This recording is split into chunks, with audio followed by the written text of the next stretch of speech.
So as many of you may know, I am 66, soon to be 67. Oh my gosh, where has the time gone?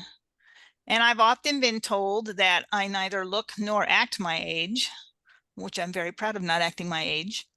But I have a panel of ladies today that are old. I'm the baby of the group. And all of them, at some point or another, I have looked at and said, you are not that old. Which leads us to today's episode.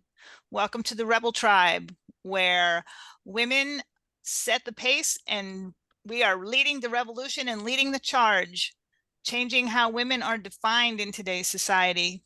And today we're going to talk about aging well, I guess would be the term I'm looking for. So ladies, would you all introduce yourselves, and if you are so inclined, share your age? We'll start with Julia since she's in my upper corner there. Okay, hi everybody. I am Julia Neiman, and you might have seen me talking to Melodian the other day about disaster preparedness. So I just turned 74, and oh my gosh, how did I get here? And I'm a retired social worker, and I believe in doing in life what I'm passionate about. And if I'm not passionate about it, I'm not doing it. Sweet. Sharon, and feel free to share your episodes, ladies. Go ahead and give them a plug because you've all done one. Okay, I'm Sharon Reese. I just turned 77 on Sunday, St. Patrick's Day. And I live in North Texas. Yeah, and we did an episode. I can't remember what we called it, Melodian, but yeah. It was was fun. about, yeah, it was about her book, which is awesome, and her time as a missionary in Brazil. Oh. Yeah, right. Carrie. Hi, I'm Terry. I'm 73. I'm in Tucson, and I'm a retired professional artist with a cat. I don't know what else to say. I do little tiny itty bitty things now because I'm disabled and I can't do what I used to do, but I still do my art. That's my art is like just so much a part of myself. That I had to find a way to be able to continue to create. And so that's what I occupy my days with. And we had quite the lengthy discussion on creating multiple income streams. Oh, yeah, that was a few years back, I think, wasn't it? Yeah. Betty. Okay, hi. This is a fun topic here. I'm Betty Withrow. I am a very very immature 71-year-old. And I think if I do think of myself as being older, I think that, okay, well, I am mature, but I'm not really. And you and I did an episode recently, Melodian, on my book, The Essential Excuse Handbook. I work all the time in writing. I'm always doing something, either writing it, editing it, consulting on it, um, pushing it or something. And I love language and everything that language does. So that's what I'm all about. And I think that really is what makes the difference for all of us, is we all have this thing that we are passionate about and we just devote ourselves to it, and we don't let anything slow us down and get in the way of us doing that thing that I'm always saying, it sets your soul on fire, because it does. It's that thing that gets you up in the morning and makes you head for the computer at whatever ungodly hour of the time morning I was on the computer this morning. So and I think that makes a difference. But when people talk about aging well, I think most of them are thinking like health wise mostly. They don't think about anything else. And as you know, Carrie mentioned, she's disabled, and yet I still look at her and say she has aged well.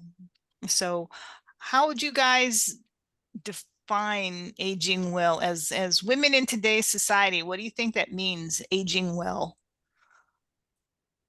I'm going to pop in because you just mentioned me, and because I'm currently experiencing that right now. I had a period of time where I couldn't sit up for very long. Something happened in my back, blah blah blah, and I had to retrain it, and it took me a while. So now I'm working again, and my blood pressure dropped 20 points when I started doing my artwork again. Okay. I mean, boom, like that. And I mean, it went to normal. I haven't seen normal blood pressure in years. I want to get up in the morning. It's important. It's important to have something that you care about that occupies your time. And I mean, care about, for yourself. I don't mean people that you care about. I mean, something that you are passionate about, that is so much a part of your soul that if you can't do it, you just kind of like don't even care about getting up or even living sometimes. That's all I want. I don't know how else to say it, but I have to create. It's just such a basic part of me that without it, I am not a happy person. Yeah, I'm the same way. I have a saying that if I'm not making something, there's something wrong. Because besides writing, I do art in different mediums myself. So I know really, what you're talking about, Terry. It's like, that's the thing. I think one of the cool things about gaining experience and going through a trial where you can't do things and then getting back and being able to do it is you start to appreciate that it's not it's not just about you, it's about you in the flow of creativity. You start being ready to release your personal idea much more easily than you could when earlier. And the other thing is that it's not okay. Creating something is wonderful, but at the end of the day or whatever, or at the end of the project, you have something that didn't exist before. But for me, it's not the object or what I create. It's the creating that's the most important. It soothes my soul. Okay. I can give you all the little platitudes and it does all of those things.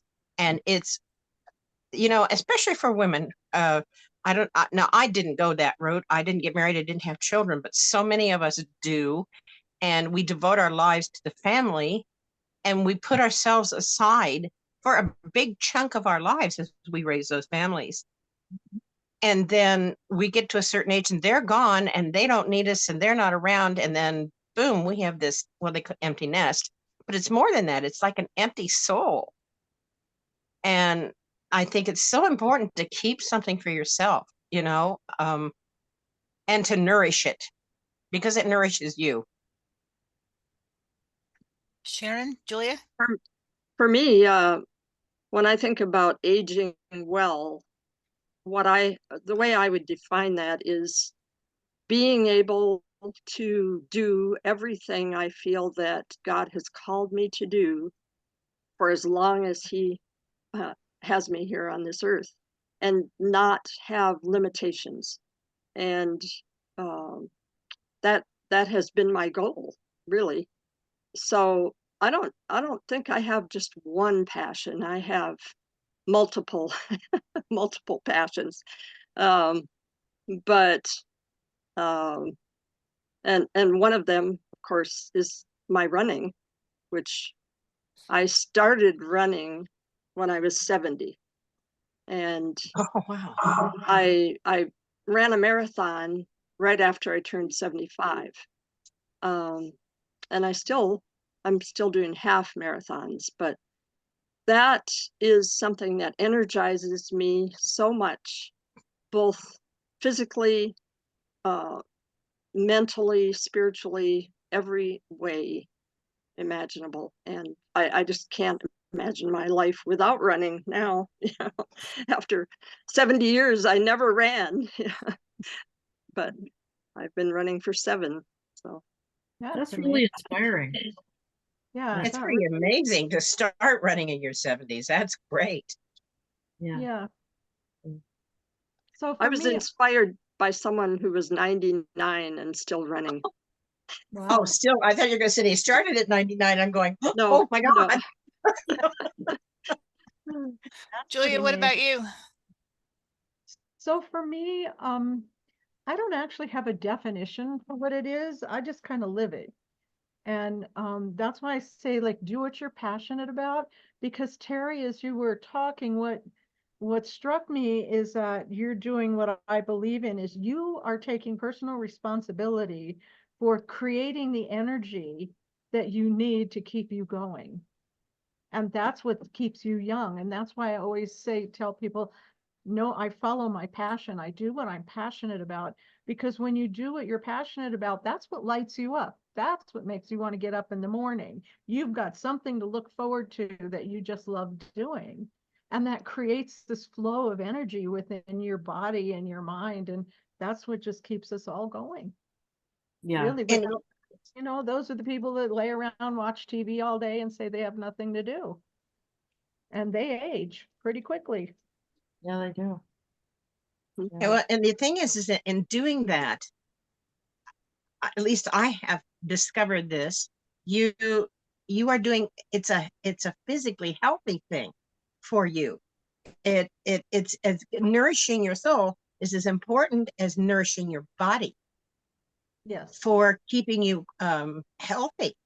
I was amazed at everything. I mean, I still hurt, but it's like I managed that better. You know, plus I'm not bored, so I'm not constantly eating, you know what I mean? And I'm not, because I was sitting there just basically watching TV because pretty much couldn't do anything else. And I thought, oh, if I have to continue to do this for any more, you know, I might as well not be here, you know. But it's a physically healthy thing if you feed your mental and emotional self as well. Yeah.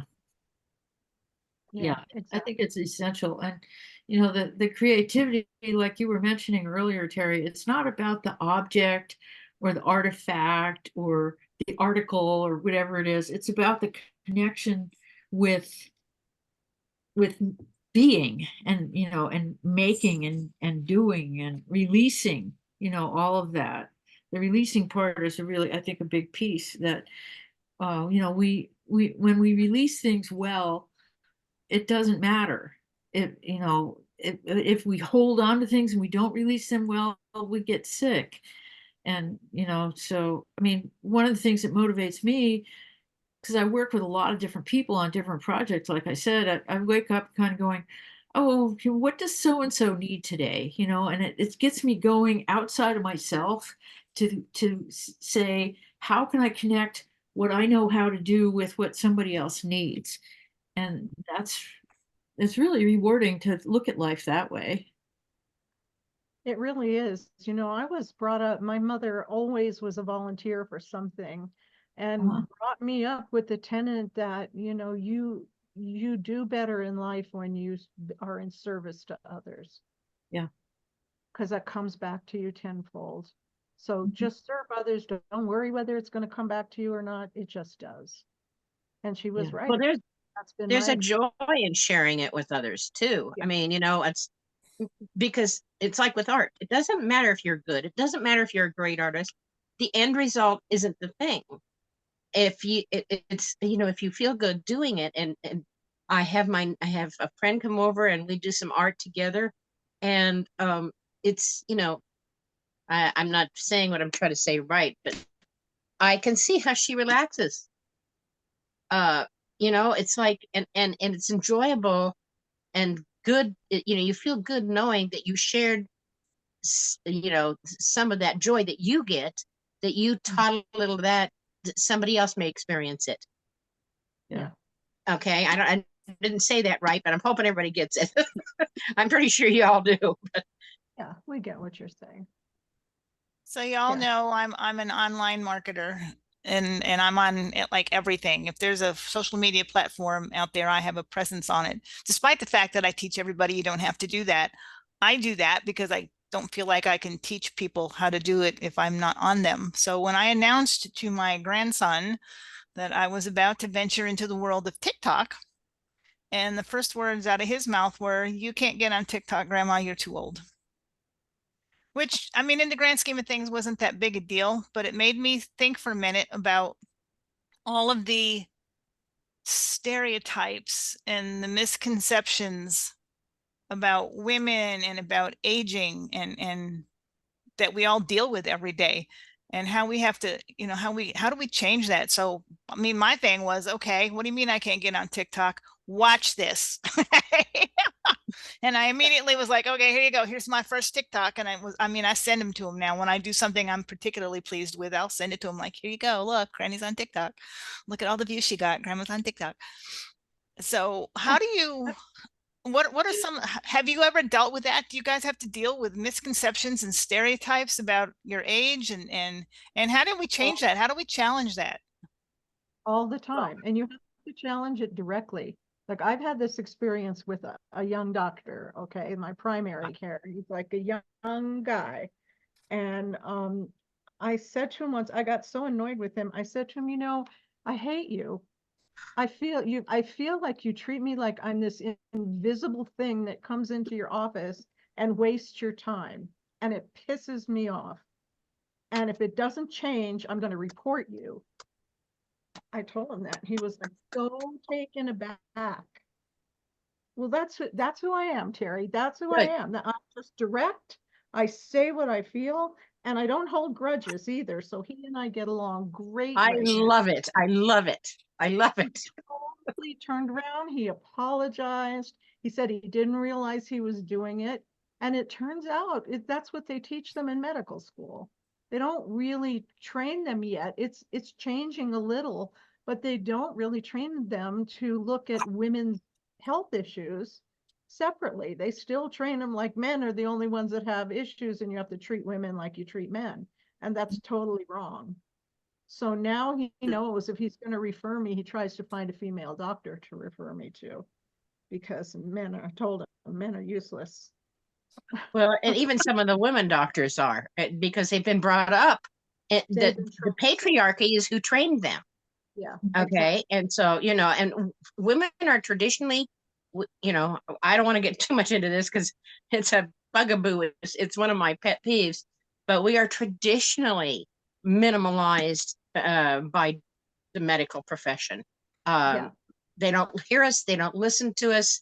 They don't believe us. And then the older you get, the worse that gets. Yeah, that's exactly right. And so my point is, you need to learn to advocate for yourself, and you need to be direct about it. And we need to take personal responsibility for what we need in life and make sure that that's communicated to the people who are supposed to provide that to us. And I won't accept anything less anymore. 100%. Yeah. Anybody else deal with it?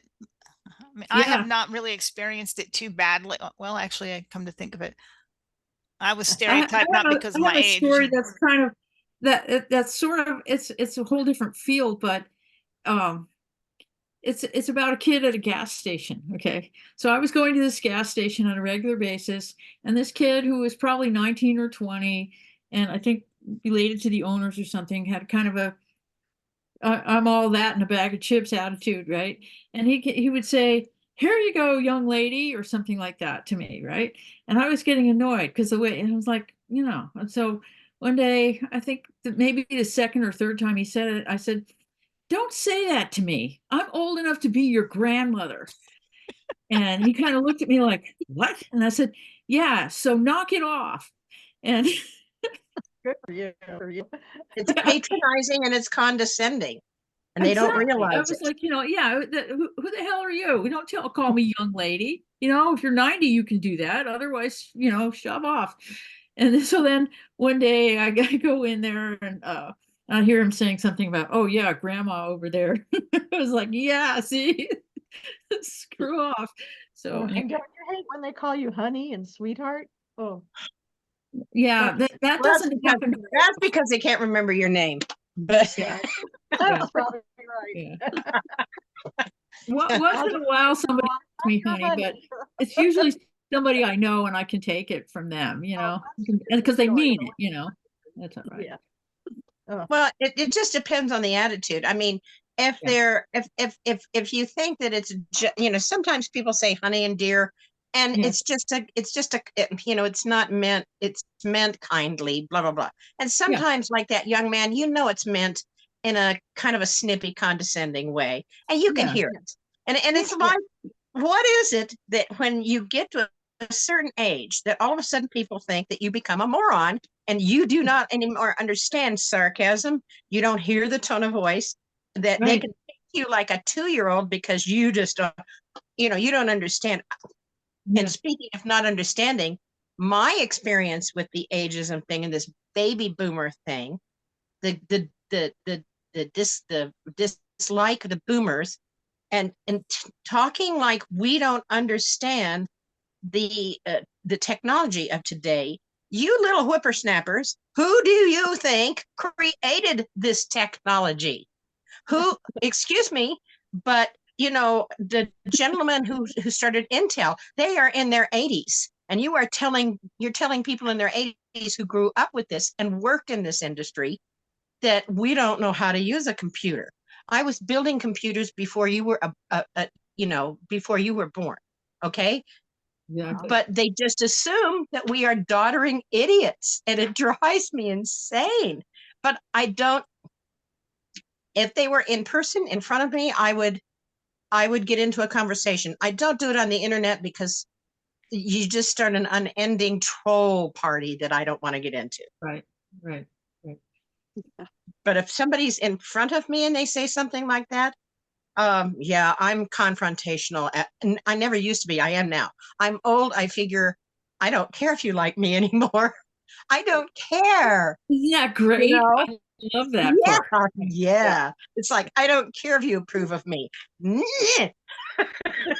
You know, and I think that's the currency there is, you know, well, we're supposed to be in the minds of somebody like that kid, we're supposed to be afraid to say something because we're this nice little old lady. I'm like, you got that totally wrong. I'm a raging biatch, and you know, and you just blew it, you know. So Yeah. get You know, I mean, blew it they because there's more forget of us. they're out there. I mean, these kids are, and I think it's great that they're involved and they care, but they Yeah. forgot that, hello, who do you think was being thrown in jail in the 70s? Yeah. yeah. It, it was us. Yeah. We were marching. We were getting hit by billy clubs. And, you know, I mean, we weren't getting sprayed with hoses. We were getting hit with billy clubs and stomped on by horses and then thrown in jail. You guys forget that we kind of did that, you know. Hello. You know, I'm not a granny. What Well, about you, Sharon, as a runner? Do you ever experience, I know when you show up to some of your events, do you ever feel like they look at you like, what's grandma doing here running a marathon? I Oh, don't no, absolutely the contrary. I have one of the first half marathons that I ran. These young runners would go by me and they'd high five and they'd say, "Good for you. I want to be like you when I grow up." And, you know, I mean, just so honoring. It's just been an incredible thing. Um, and even when some of the people who know me, not strangers, but people who know me say, "Well, young lady, you just had a birthday." Yeah, I take that as a compliment for me. sure, because they're saying it, if they mean it, Yeah. they Yeah. mean it. That's Yeah. different. Yeah, Yeah. The Well, tone of voice is everything. it is. Yeah. It's a big It is. difference. And the context. I mean, you know, Yeah. if they're there high-fiving you and saying, "Yeah, young lady," because like, hey, you know what? You're not even 90 yet. You're Yeah, right. Well, you know, it made me wonder, and I've noticed that if you're doing something physical, like I have to use a wheelchair, okay? And so when I'm in it and I'm trying to, you know, you open your own doors and stuff like that. And it's nice people want to help, but you know, sometimes they're not there. You have to learn how to open a door in a wheelchair. Mhm. And people go, "Oh, I just think it's so great," you know, and they're very complimentary and it's very nice. But and you were talking about running. I wonder, I don't know, what does everybody else think? Do you think that people are more appreciative of you doing something physical, like running or being able to open a door or something like that, as opposed to, I don't know what I'm saying opposed to, but you know, sometimes it's like people don't approve of us doing certain things because they think well, TikTok, okay, don't get on TikTok, you're too old. You know, you don't, you know, technology isn't for you, you don't know anything about it, you know. Don't learn something new, don't learn code, you know, whatever. Or you can't, but then it's okay, go out and run a marathon. That's great. I'm wondering, does anybody else think that maybe it's in physical things, it's okay for us to try and stretch ourselves, but otherwise we shouldn't get too pushy as old people? That's hard to Right. answer because I'm a pushy broad. Me too, but Yeah. I mean, I don't care if they think too. I'm pushy, but Yeah. but it makes me mad when they think I'm being pushy. Yeah. It's okay. What do they know? That's right. What do That's they right, know? I've forgotten more than you'll ever know. Totally. And I have forgotten more. Yeah. Good point. Good point. You Yeah. all sound like you have a pretty strong self-image, which is, I think, is awesome, because I tell my people all the time, and they just kind of look at me when I tell them that it's me I love best in all the world, and they're just kind of like, what? It's like How you gotta, dare you say that? Yeah, well, you but I have think to that's love important. yourself So before how somebody. important do you think self-image is in this whole process of aging, I guess, gracefully? Or I have a friend, actually we think she's probably Daryl's cousin, because the last name's the same and they're all related somehow. But she has this thing she calls, a book that she calls Aging Disgracefully. So maybe that's our thing. We're not aging gracefully anymore, we're aging disgracefully. I should have invited Penelope to be on here. But how important do you think that is, that strong self-image of who we are and what we do? Well, I think it's very important. And I think that you said I love myself. I think that's equally, if not even more important. You know, you're no good to anybody if you don't love yourself. There's no you to give to help anybody else. And I think that's part of this self-image. You have to respect and treat yourself well, because if you do, you have nothing to give to others. Right. That's right. Yeah. So in Plus, you become a role model. People look up to you when you have a good self-image. And I don't know, for me, I don't know if I call it self-image. I'm very confident. I've always been very confident. I was very lucky to have been brought up to be confident in myself. And my mother would tell you, she would say to me, oh, you always got into trouble. And I never got into trouble. I just went on adventures. And that was my whole attitude about life, just was one adventure after another. And I had a great time doing all of it. Right there, your mom said you got into trouble.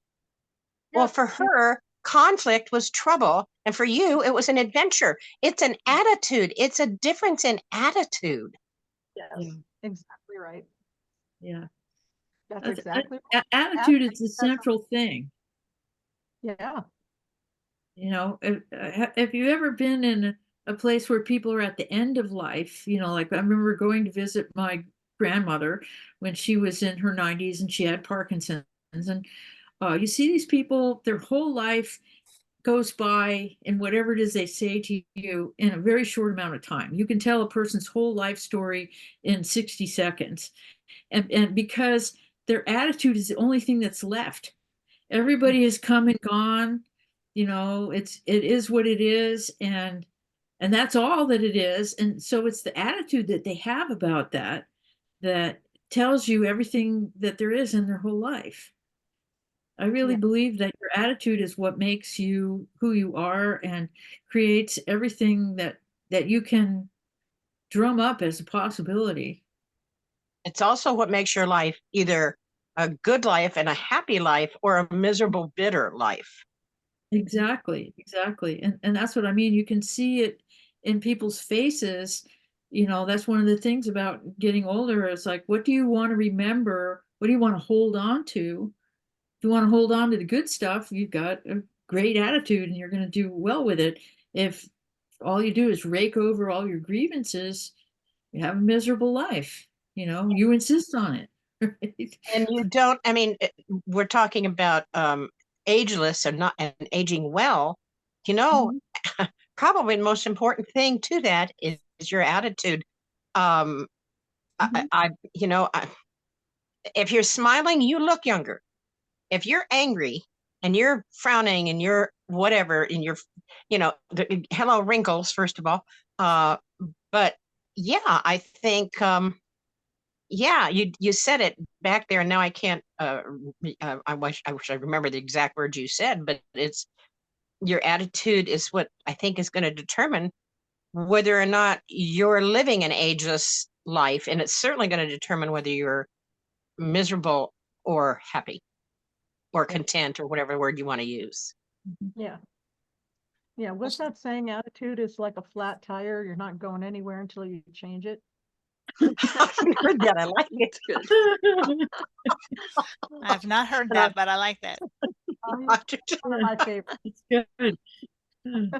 So I do know how to change a flat tire. There you go. Yeah. I can change my attitude, so I know how to change a flat tire. There you go. So Yeah. Sharon's a runner, and she's real big into health and well. That's actually how I really became friends with her, because she inspired me to take a little better control of my own health. And I think that, like she said, that running is such a big part of who she is. It's what she does. It's her thing. And I think it goes a long way towards keeping her healthy and youthful. But what are some other things that you guys do? What kind of self-care practices, rituals, whatever? What do you guys do to maintain that positive self-perception, that image? I think Well, for me, eating well. Oh, sorry. Go ahead.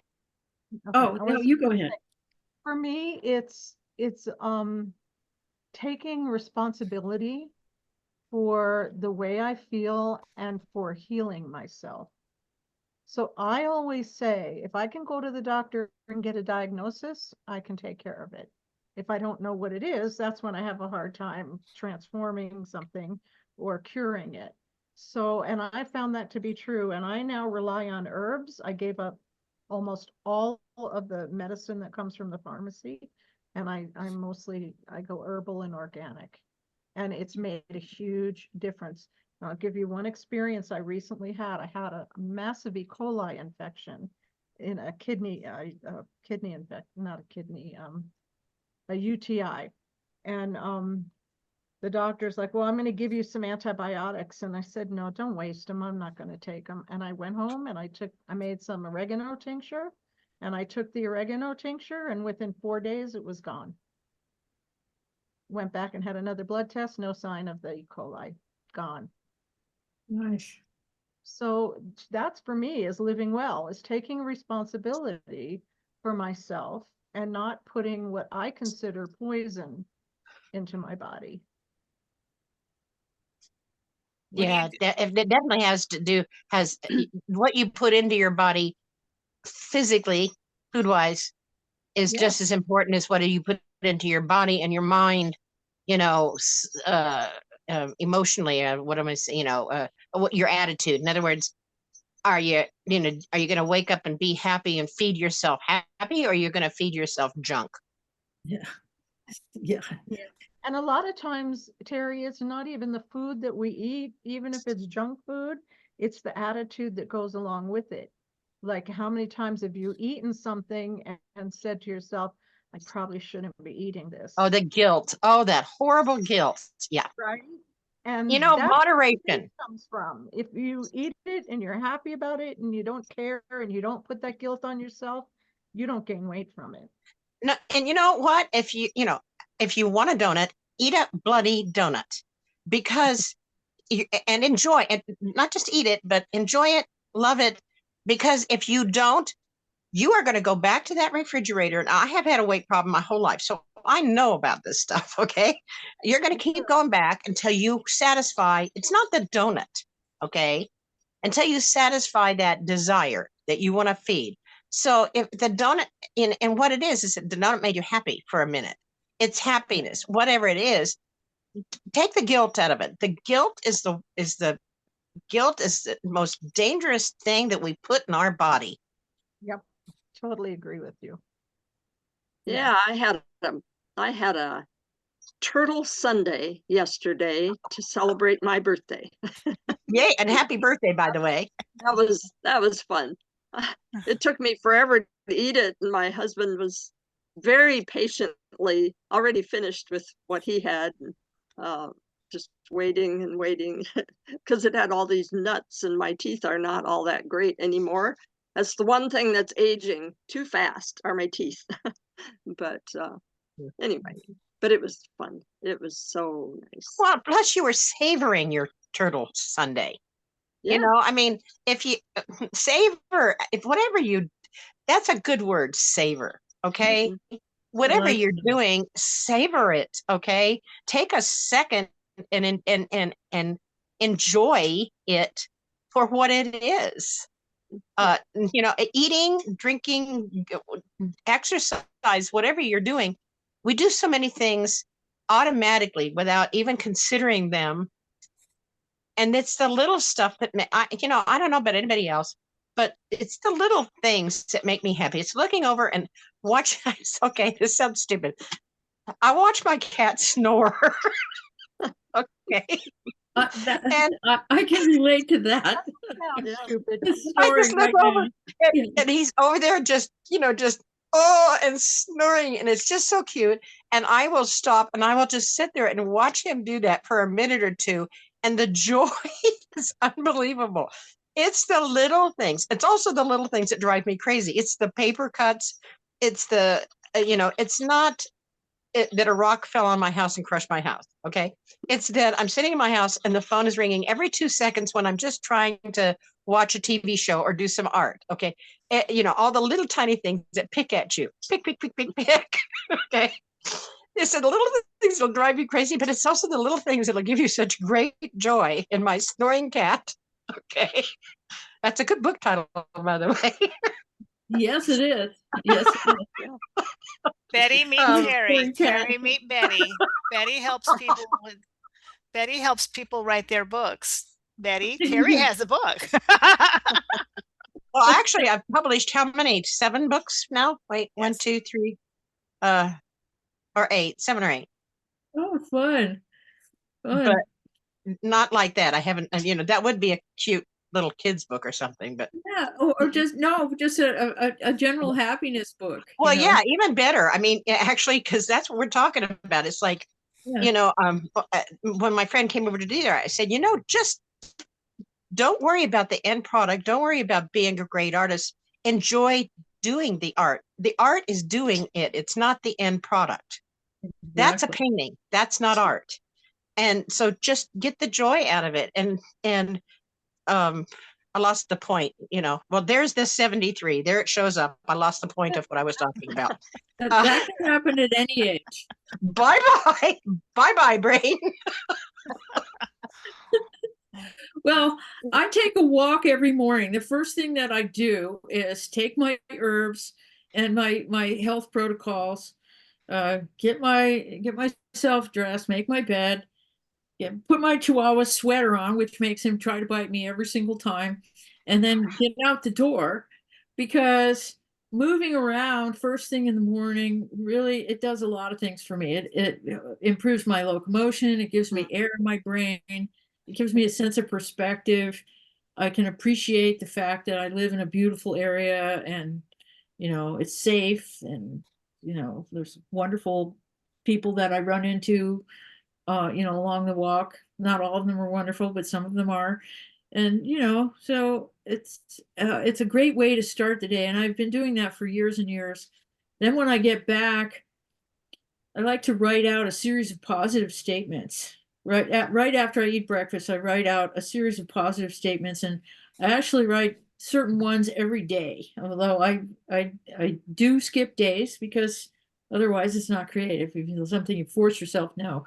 But it's really helpful because it anchors my nervous system and gets me in tune with, okay, here's where I'm going next. I'm going to be heading into work. But by then, I have actually established an energy field that I can identify with, and I feel competent.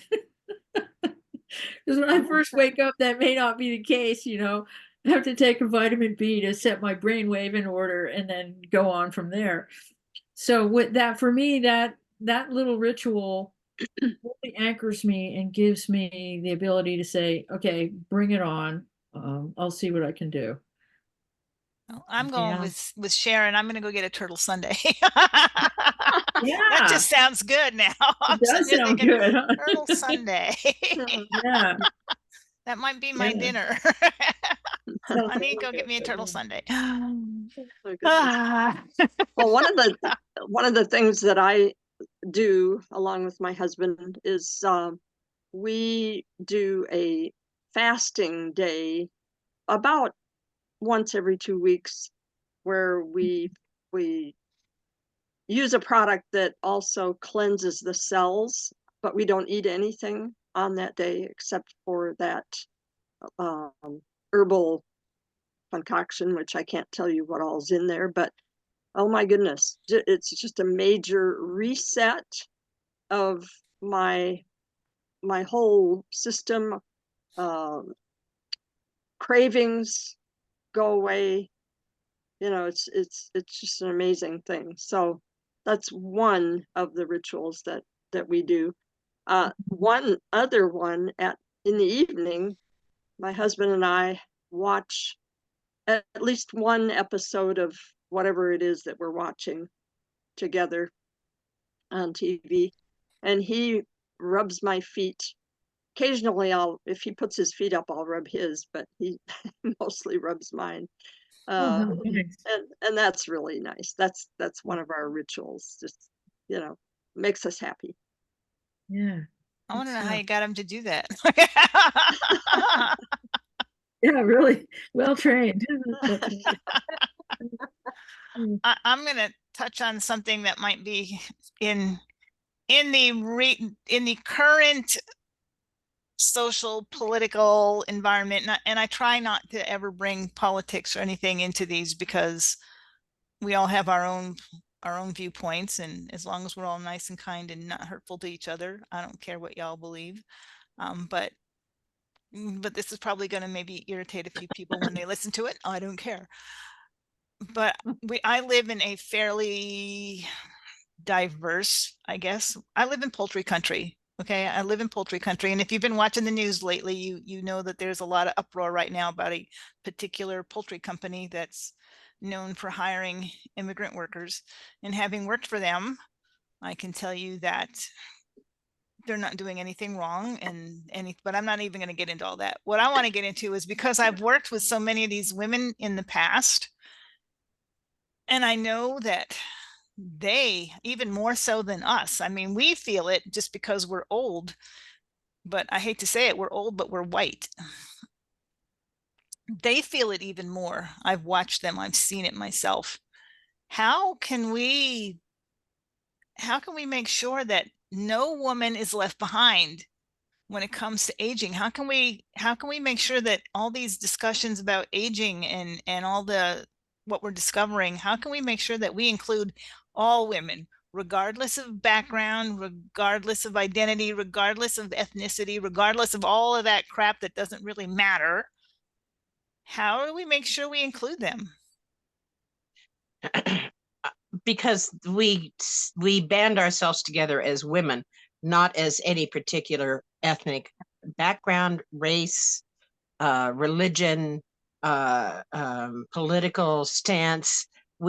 Because it's all women. All women have suffered at the hands of the patriarchy for millennia, and unfortunately, the more, what's the word I'm looking for? You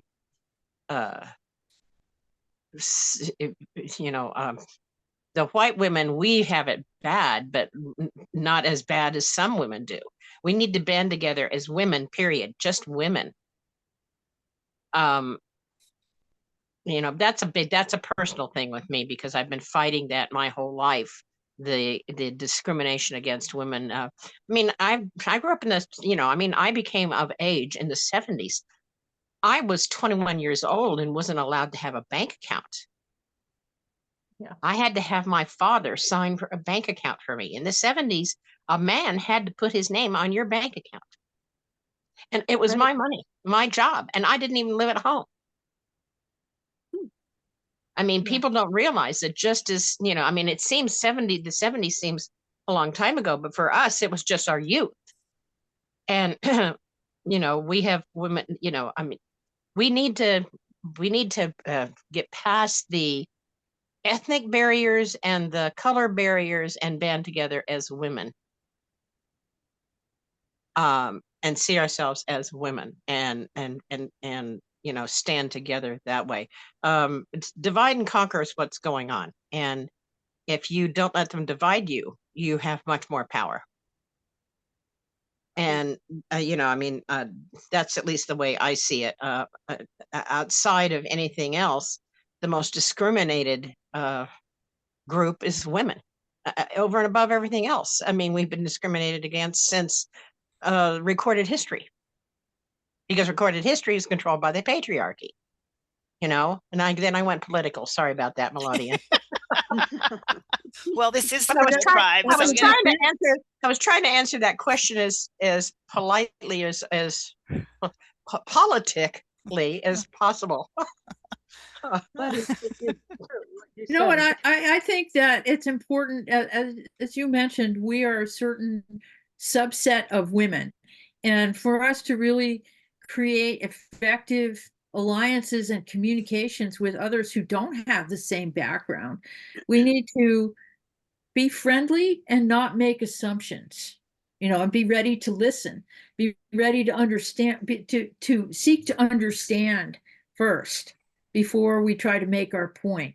Because as much as we've been denied a voice in larger conversations, it's more so for the people that we want to create these alliances with. Yep. So we need to be ready to receive what they have to say in the spirit that they give it. You know, that old saying, put yourself in somebody else's shoes, however, whatever it is. Okay. You know, walk a mile in someone else's shoes. Yeah. We have not, nobody has really done that enough. I mean, we all need to, I mean, my eyes were open when I stopped and realized, okay, first of all, men get so surprised when they hear that almost every woman on the planet is scared to go and walk alone at night anywhere. They don't even, that doesn't even occur to them. They're not afraid because they're men, because they're the ones we're afraid of. So they're not afraid of, you know what I mean? Yeah. And so they haven't, and so because of today's climate, some men, if they're listening and care, they're going, oh, really? You're afraid to go out and walk? Oh, wait, you're afraid to, I'm afraid to get out of my car and go into the bathroom in a gas station after dark. Okay. I mean, there's so many things that women are afraid of. And then there's also so many things that people of color are afraid of, that I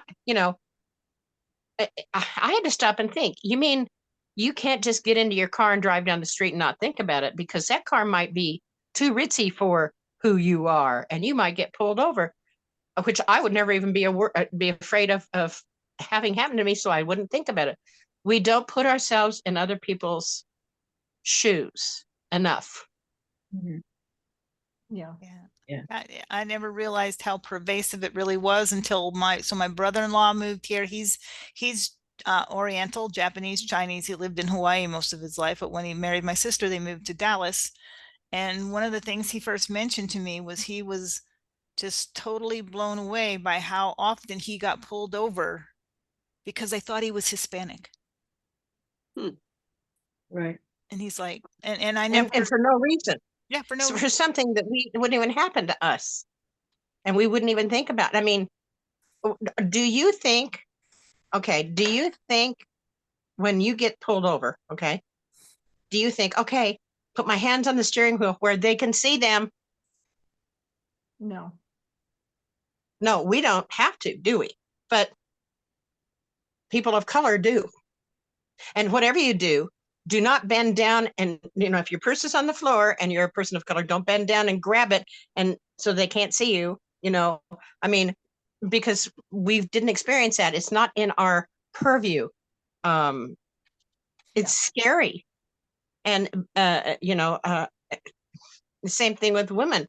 Men don't understand that fear. I mean, you have to get covers. If you go out to have drinks with your friends, you have to take covers for your glasses now. I mean, it's so pervasive, everything that's so bad, and women are so scared out there that they have to cover their drinks or they don't go out, or, I mean, at least I had some of that, it wasn't as bad, or I was too stupid and I was lucky. Okay. Which is more than likely the case. Yeah, it's just, I don't know. No, it's out there because it was just last week we were out and we were at a place where we had to use the public restroom. And as I was walking down the hallway to the restroom, there was this girl standing out there and she's like, "Are you going to the bathroom?" And I said, "Yes." She goes, "Can I go with you? I don't want to go in there alone." I was like, "Well, yeah, let's have a party. Come on." But people always like, why do women all go together to the bathroom? Well, now you know, guys, because we're terrified to go in there alone. Okay. Because we don't know who's waiting or what's waiting, because we're afraid. It's the way you always think. That's why we travel in pairs always. That's right. And there is one thing that I learned this lesson at 5 years old. If we stand together, we are so strong that there's not anything we can't accomplish. And when we first moved, I'm from New York originally, and we moved to Florida. I was 5 years old. We moved to Southern Florida. Like the Seminole Indian Reservation was my backyard. That's how wild it was. And my neighbor, my first friend there was a little black girl, and she was my age. We were both 5 years old, and we became really close friends. And my neighbor took a brick and wrote "nigger lover" on it and threw it through our plate glass window, and then threw paint on our yard. And he was just terrible. He did all kinds of awful, disgusting things. And the police had to get involved. So that was my first exposure with racism. But my friend, we were a little older, it was like maybe the next year, the year after, we went to the Woolworths there, which was, the big deal in town was Woolworths. You go there, they had a lunch counter, and my mother gave us money for the two of us to go sit and have lunch. And they wouldn't serve her lunch. They told me, "You have to get your friend away from here. She's not allowed to sit." And this was in the 50s. Yeah. Right. So she had to leave the lunch counter, and I went crying to my mother. I go, "I don't understand what's happening. And what are we going to do about it?" My mother goes, "Well, I don't think we can." No, what are we going to do about it? It's like, we need to do something. So she went, and my mother, I mean, being Jewish women, we also were subjected to hatred for that, right? So we knew what that felt like. It wasn't like I just kind of felt bad for my friend. I knew what it felt like. Yeah. So my mother went to her sisterhood ladies and said, "Do you have any ideas? Because my daughter is insistent that we do something." And she goes, "I don't have a clue." And they said, "Let's picket." And all the women got together and we all went and picketed the Woolworths, and they capitulated and let my friend sit at the lunch counter with me. Oh, that's great. That's awesome. So that was a lesson I learned at 5 years old. Yeah. Or 6 years old. I was 6 when that one happened. And if we all stand together, and it's going to take a while, because not all women feel the way we do. Not all women care. Right. Some of them drink the Kool-Aid, and they think they have to be subjective to their husbands, and doesn't. Yeah. I don't want to go, because I don't have one nice thing to say about it. So I'm just going to shut up. Yeah, well, I'm right there with you, so I'll shut up too. It's interesting. because we were in Brazil for about almost 30 years as missionaries, and I experienced some of that from the opposite perspective because everyone around me was not white. There were very That's few different. that Yeah. had light skin coloring. Yeah. And there were times when I would walk to the grocery store about a block and a half away from where we lived, and with kind of fear and trembling, I would not ever take my purse.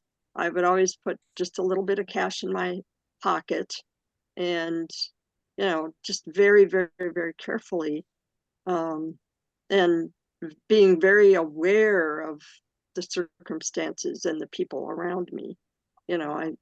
It was, so I kind of, I experienced that whole thing from the opposite direction. Yeah. But we are not, I mean, despite what people want to think, humans are not evolved. We are not evolved. Okay. I'm sorry. If you just said it, if it's not, it has, honestly, it's not skin color, it's not ethnicity, it's just that we have to find a way to feel better than everybody else, because most of us feel so powerless and so weak that there has to be somebody below us to make us feel better, because we are that unevolved. So we're always going to, until the human race evolves, this prejudice is always going to be out there, and in one form or another. Yeah. And there's nothing you can do about that except for hope that we actually physically evolve a little bit. But I mean, and I think we can. I mean, the witness of this group here, where we're talking, and this is a group of intelligent women. We are thinking, we are considering. I mean, it takes a willingness to change and to want to make the world a better place, and to be willing to look into yourself. I had to look at myself, and I am prejudiced. I'm prejudiced. I can't be white and not be prejudiced. I grew up, I didn't have experiences like some of you guys did. I grew up in Kansas. I don't even think we had somebody that was a white in my neighborhood or my school. I wasn't even aware there was such a thing. Okay. So, that's how privileged I was, I'm gonna on video for a minute, fix the curtain. I can't stand this. Go for it. Well, while she's gone, she'll be back in a second. She just turned off her video, but listening to y'all, it's just all amazing. But ageism was the focus here, is what I really wanted to talk about, and we kind of got sidetracked a little bit. But if you follow me for any length of time, you know that happens with me. Okay, I have the attention span of a gnat. You all know that, so we're all good. So let's get back on track. And we follow right along with you, or led the way. But we digress. Yeah. So back to talking about ageism. Okay. Okay. Well, which is another thing to discriminate against, which is another ism. Exactly. Yeah, it's another ism. Okay. That's how we got there, Melodian, because it's another ism. Same thing with ageism that we can do with racism. If we all stand up together and support each other and advocate for each other, all that will eventually change over time and go away. So how do we do that? How do we get women? How do we get women to embrace their age and celebrate their age, rather than feeling like we have to conceal it or deny it? I mean, I get asked all the time, aren't you embarrassed? Aren't you embarrassed to admit how old you are? No, I'm proud. I'm 67. I'm proud of it. Okay. Yeah, some people never make. The thing is, the best way to encourage people to do it is to do it yourself. Stand up, whatever it is, I mean, I've gotten to a point where, I'm not letting people make, what's the word I'm looking at? People, I'm overweight, and people can make the rudest little comments that they think they're entitled to me. under the guise of, oh, well, I just want you to be healthy, or, blah, blah, blah. Or, people come up and go, well, do you exercise? People ask me questions that they have no right to ask. Okay. Because I'm overweight. And I have decided I'm not taking that anymore. And when somebody does that, I go, and who taught you how to be such a rude person? Or I'm sorry, I'm confronting them. What gives you the right to ask me that question? Did Yeah. I turn around and say, hey, go to school because you're stupid? You're telling me to exercise? I said, hey, I can lose weight, but you aren't going to grow a brain. Okay. I'm sorry, but I'm getting angry about it, and I'm talking back. I'm not going to, for years and years, I would just say, just let it go. It's not a big deal, blah, blah, blah. But it is a big deal. You go home and don't you sit there and think about it and then get upset that they said it to you. And it goes on and on and on. Once I snot off at them, and pardon my expression, I don't go home and feel bad. They can go home and feel bad. Nanner, nanner, nanner. You were rude. Stop it. And people are so impolite. People got to be called on their behavior. I don't care what it is. And we have to have the courage to do it. We have to have the courage to do it. And I think that the more people who do it, the more people will admire it, and the more people who will also do it. You do teach by example, or whatever the expression is. Yeah. Yeah. I totally agree with that, Terry. It's like, call them on it. And somebody asks you a question that is of entitlement. It's like, well, who wants to know and why? Or, what gives you who died and left you God? Or, anything that's like that. And then they kind of, you're the Jane Fonda of exercise. maybe they won't try that the next time, Yeah. I just did it. Well, I didn't just do it. It was maybe about a year back, but I was out and I was in my wheelchair, and I'm overweight, and people look at the wheelchair and they look at the weight and they think I'm in the wheelchair because I'm overweight. And, they just make these assumptions. Of course, the opposite is true. All right. But, and just normally I don't. And this man came up to me, and I swear he was waiting to butt into the conversation because I saw him hovering by. And he came up and he said hello and said some normal hello things. And then he said, he started on about diet. He says, there's a really good diet out now. And I go, who was talking about diets? I said, I didn't bring up diets. What are you bringing up diets? Because I'm fat? Do you think I don't know I'm fat? I just turned around and I said, do you think I don't know I'm fat? Do you think I'm stupid now too? So I'm fat and stupid. And I'm in there confronting him. I was mad, but I was kind of smiling, you think I'm fat and stupid? Wow. And then he's just kind of going, oh my God, he's horrified. Well, he should have been. Yeah.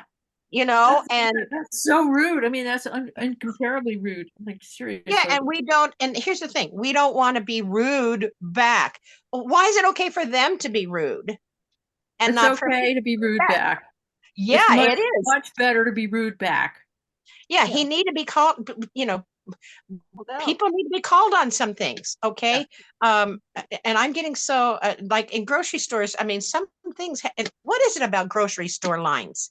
When you're in line for groceries, some of the meanest crap happens when you're waiting to buy groceries. And I've seen and I've seen checkers be horrible to people. I've seen other people in line, and I'm at a point where it's like I join in the fray. I'm tired of it. Okay.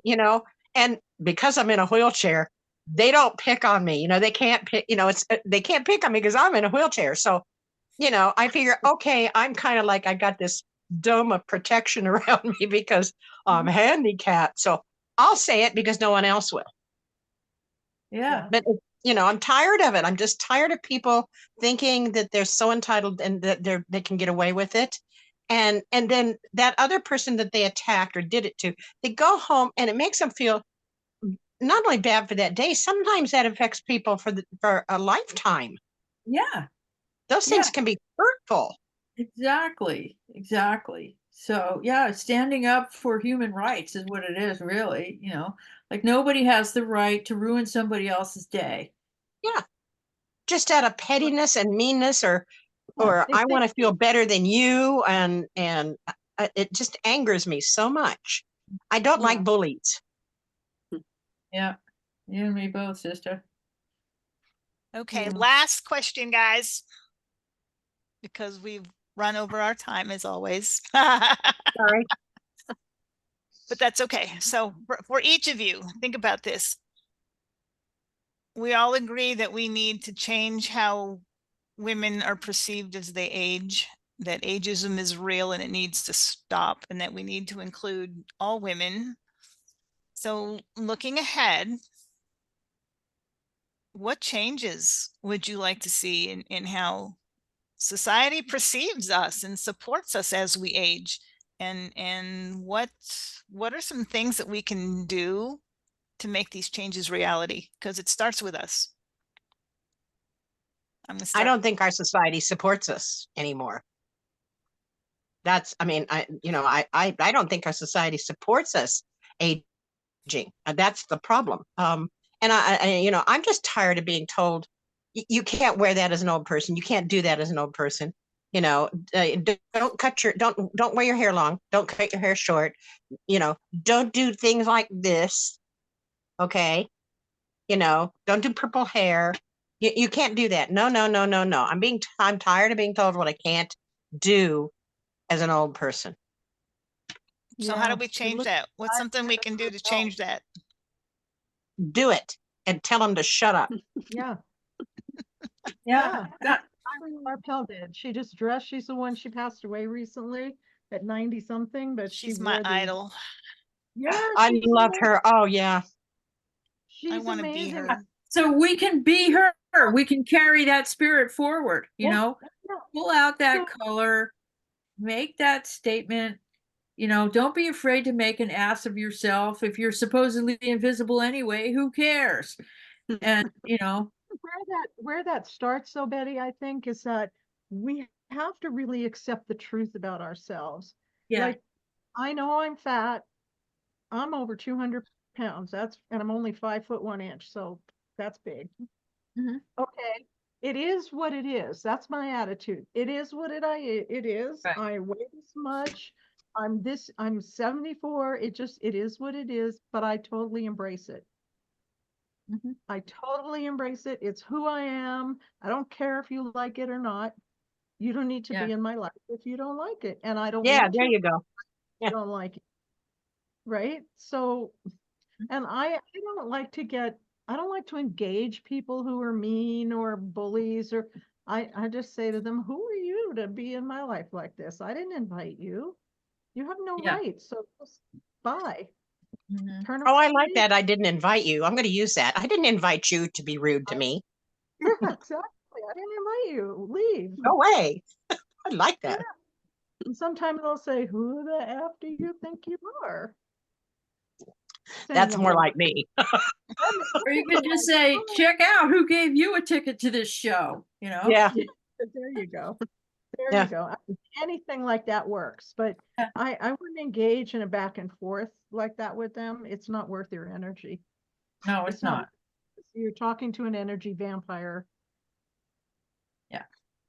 Yeah. I wouldn't to them. Yeah.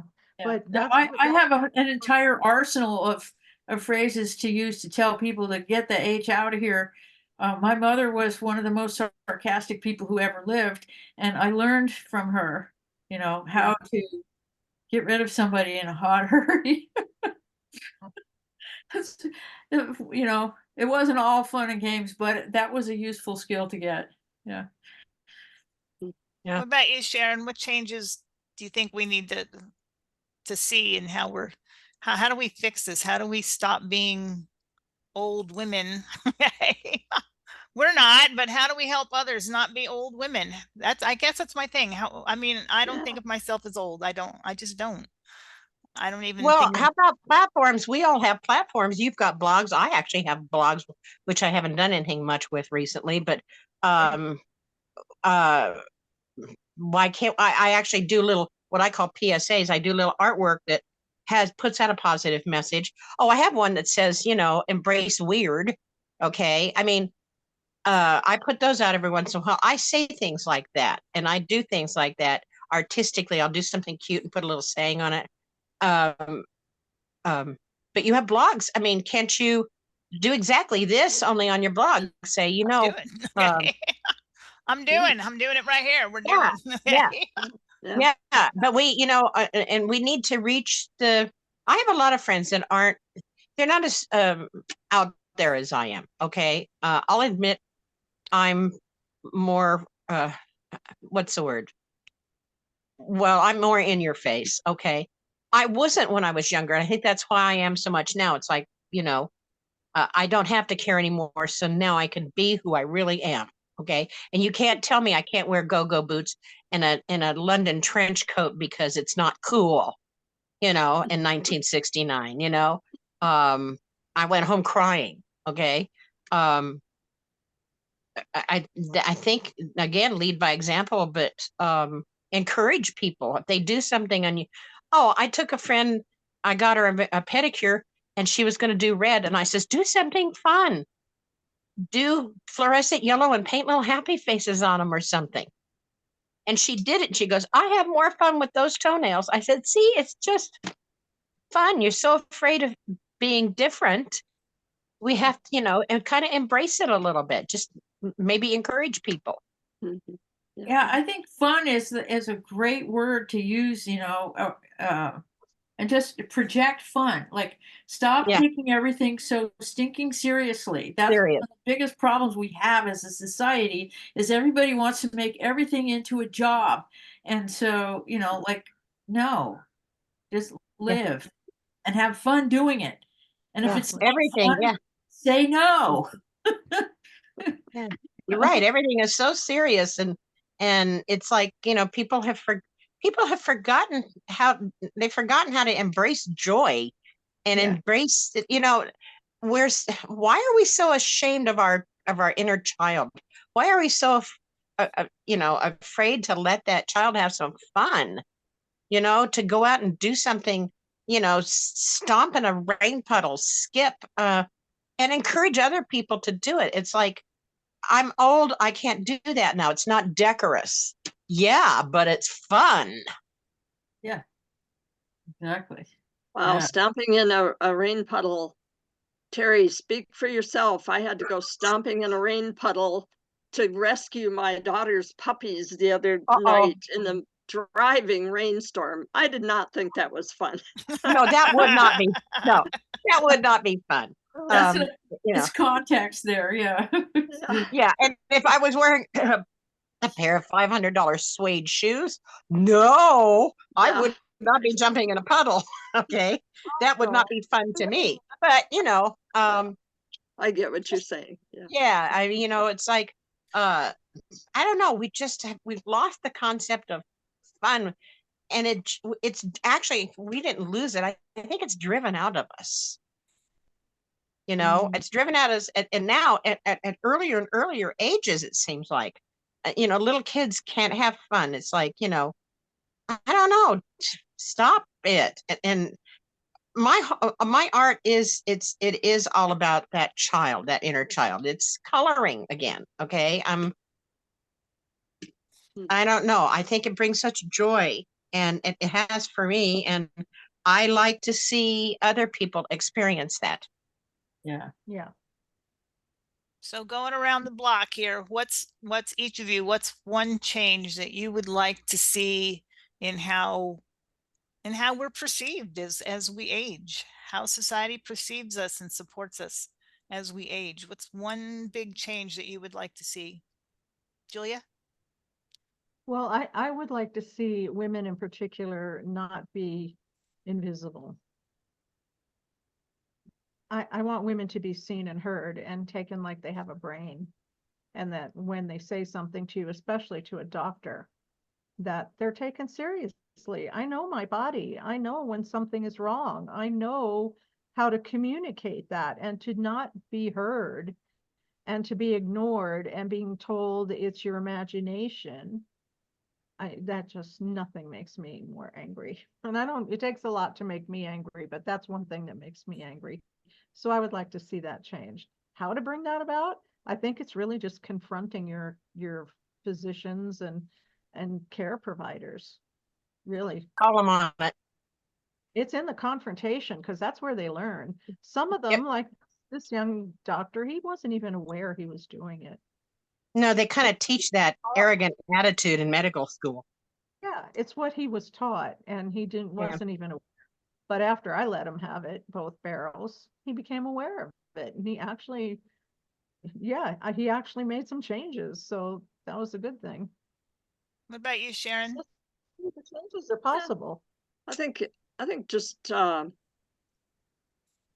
what we've talked about a lot here is being yourself, and as being yourself, be an example to others. And I think that is probably, I don't know of any other way we can really change how women are viewed. Just That's one of the strongest ways. yeah. Yeah. Betty? Well, I think respect is a key theme from everything we've talked about. And women need to have complete respect for themselves and for the wisdom that we offer, and demand respect from the world, and all these things that we've talked about of confronting those who don't have respect. I think that's really the core issue for all human beings. But in this discussion, that's what we have the right to demand. That we're the ones. The men can't even get here without us. Okay, so we need to stand up for our rights, literally, like the man said. And Yeah. Terry? I just saw an interesting meme today, and it was some guy's picture, some movie star, I don't know who he was, and there was a big number, like the world population. And then it said, and then after that it was, and how many of these people came from women? And then it was that big number again. And then how many came from men? And it was a big zero. It says, so what gives you the right to speak for women? It was great. I should have copied it. Oh, sure, it'll come around again. 100%. Yeah. Well, I think this was awesome.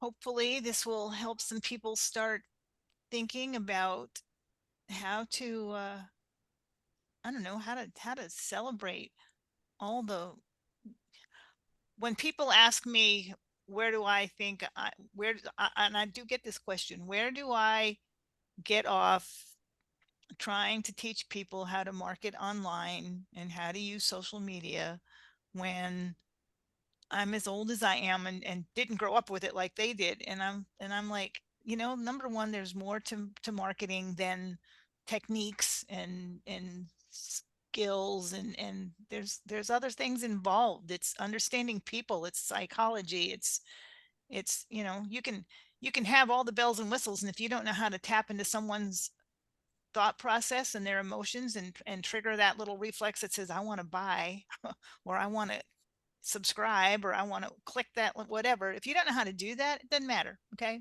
I don't care if you're a TikTok whiz. If you don't know how to do that, it's irrelevant. So hopefully this will get people to understand that we all come with years and years of wisdom and experience that none of y'all have, and you might want to listen to what we have to say because we've been there, we've done that. We've done everything that you guys are doing. We've already done all that. Okay. Been there, done that, got the t-shirts, got a closet full of them to prove it. Okay. So, Right. so I want to thank you ladies for being with me today. I really enjoyed the conversation. As usual, we talked way more than we probably should have, and we digressed a little bit, but hey, that's who I am. And if you like me, you learn to live with it. And if you don't, scroll on by. I don't care. Okay. Hit that little unsubscribe button. However, I hope you loved it, and therefore you will hit the actual subscribe button. Subscribe, like, share, comment, all that stuff, because this is a brand new podcast, brand new YouTube, and I'm hoping that you love it and will help me grow by subscribing, liking, sharing, and all that good stuff. So ladies, any final words of wisdom before we click out?